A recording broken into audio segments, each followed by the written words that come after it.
Yes, just me. Thank you. Madam Chair, councillors, good afternoon, and thank you for the opportunity to present Beacon's submission today. How do I get the story up on the screen?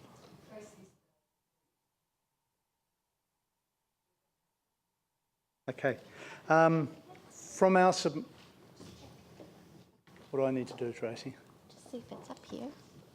I was told it was. Oh, I see. One moment. I'll just need to hang on. You carry on and all. Well, I wanted to introduce you to someone who's on the front page of it. That's the difficulty. But I really just want to focus on, well, principally on Council's leadership role in determining housing outcomes, and in particular, Build Back Smarter and the eco-design advisor role. I'll just check. Okay, so I'll talk without it.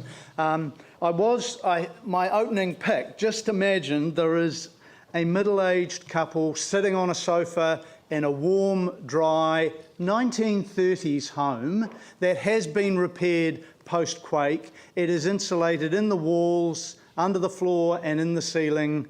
It has a really energy efficient heat pump. It actually has a rainwater tank now, and it has some other clever double glazed windows. This was a house that was cold, damp and basically unhealthy, like a lot of the houses across not just Christchurch but the rest of New Zealand. It's owned by Chantal and Gregor, and they're really chuffed that post the quake repair, they've now got a house that will last them for the rest of their life, warm, dry and healthy.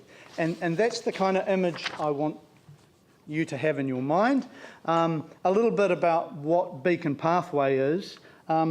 We're a not-for-profit. Our purpose is unashamedly to transform New Zealand's homes and neighbourhoods to being high-performing, adaptable, resilient and affordable. And we do that through research, through demonstration projects and through collaboration. And I have to say, post-quake here in Canterbury, the collaboration and support we've had, not just from Council, but from the District Health Board and from the Ministry of Business, Innovation and Employment, has been stunning, and we don't get that in other parts of the country. So I just kind of want to acknowledge that.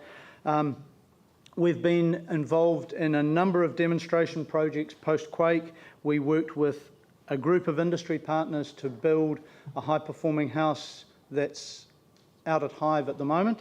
And that was to demonstrate that we could, and so picture in your mind a small but house that performs kind of like to twice the building code in terms of its energy efficiency. It's got PV on the roof, solar water heating on the roof, and actually it didn't cost a lot more to build than the average 3 to 4 bedroomed house that's being built out in the burbs at the moment. I'll talk a little bit about Build Back Smarter in a minute.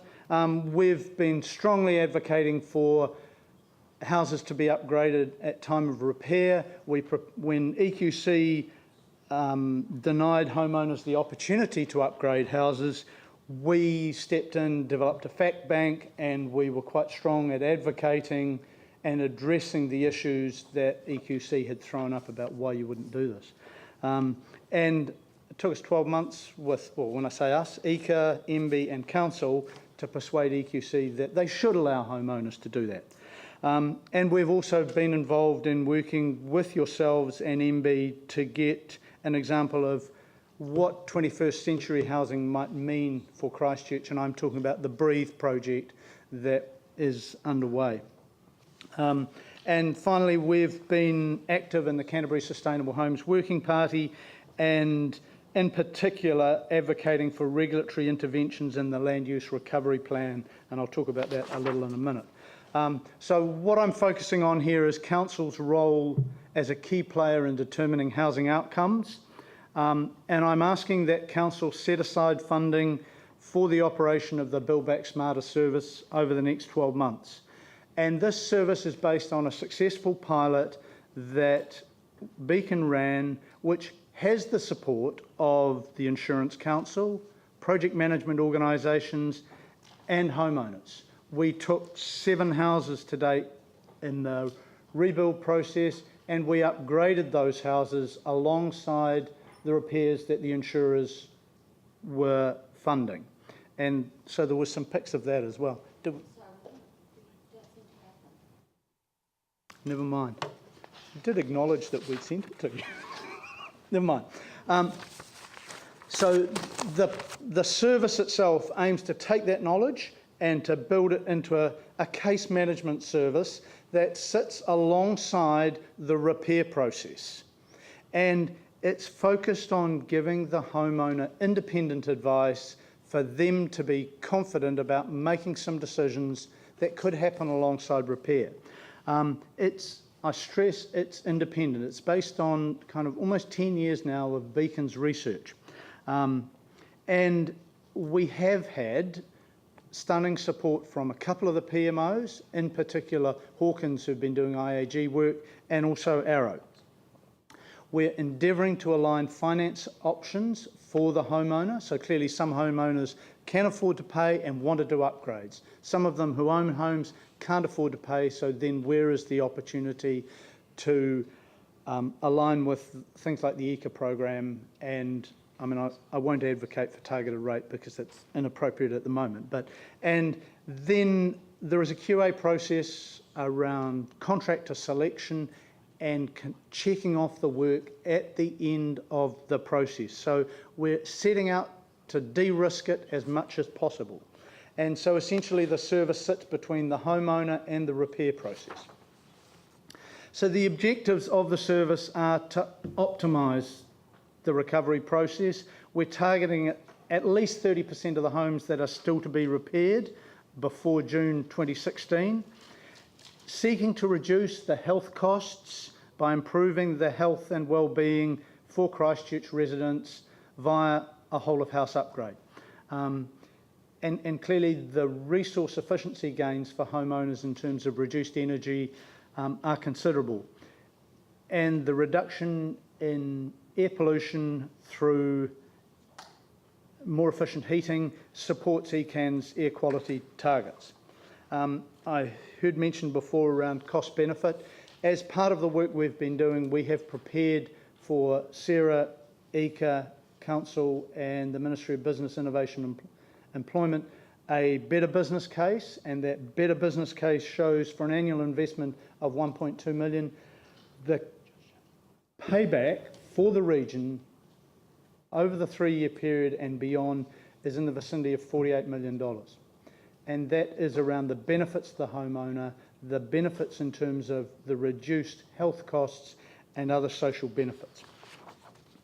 So that's the Build Back Smarter service, and I would strongly advocate that it is an opportunity for Council to work alongside government agencies to deliver real long-term benefit in addressing a large number of cold damp homes. And I'm not just picking on Christchurch. New Zealand has poor housing, but we have a once-in-a-lifetime opportunity here to intervene.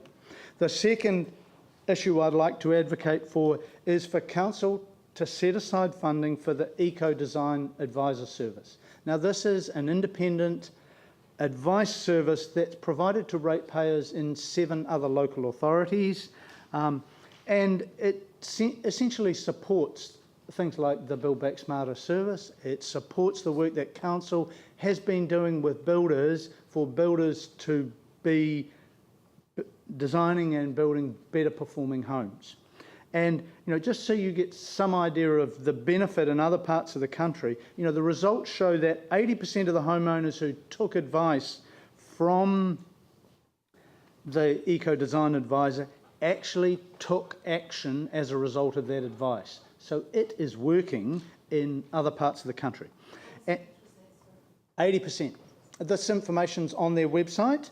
So there's been some feedback, some survey work around the effectiveness, and 60% of those people actually changed the way their behaviour in their house. So part of it obviously is the built form, but part of it is also what we do in houses. And too many of us try and dry clothes in houses, or we don't open windows in bathrooms and that sort of stuff. So the Eco-Design Advisor It's independent service. They rely heavily on Beacon and Brand's work around information. And if you look on their website, there are a whole lot of easy, understood fact sheets around things like ventilation, insulation, that sort of thing. Other issues, and I just had prepared one slide that was asking Council to provide more advice on the sustainable subdivision layout and design. And essentially we're asking for three things. For you to ensure that all subdivisions orientate sites for maximum solar gain. This is the single most important thing we can do to improve the performance of our houses.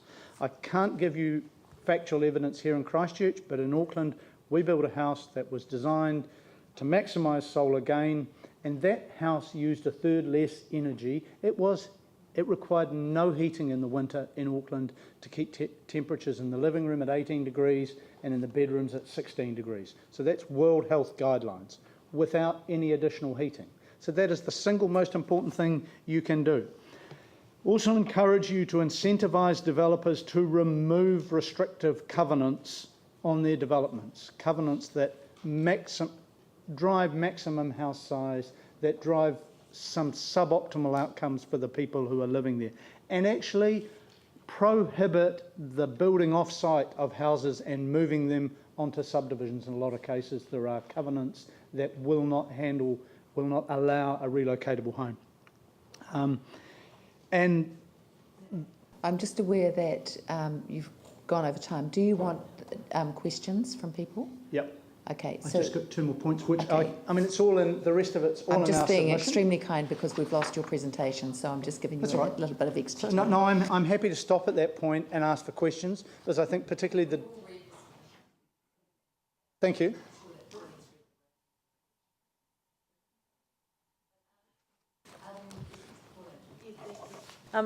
Thanks very much. I was particularly interested in your example of a 1930s home being brought up to energy efficient and warm. Would that apply to something like our social housing old cold brick? Can you do anything with those? And I've got to be very careful how I answer this, because we've got so much variety in what we've built.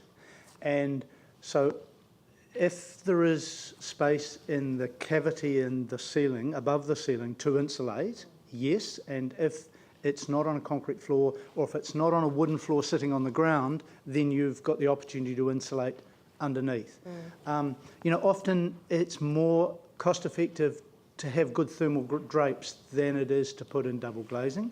And there are now opportunities with, where you've got sloping ceilings, skillion roofs, there are ways that we can insulate underneath that ceiling to improve the thermal performance. All right, but what about the walls? If it's a concrete block wall and the rest of the house is in really good condition, I mean, there are a number of things you could do. You could strap and line the inside. That's quite expensive. You could insulate on the outside. That's also quite expensive.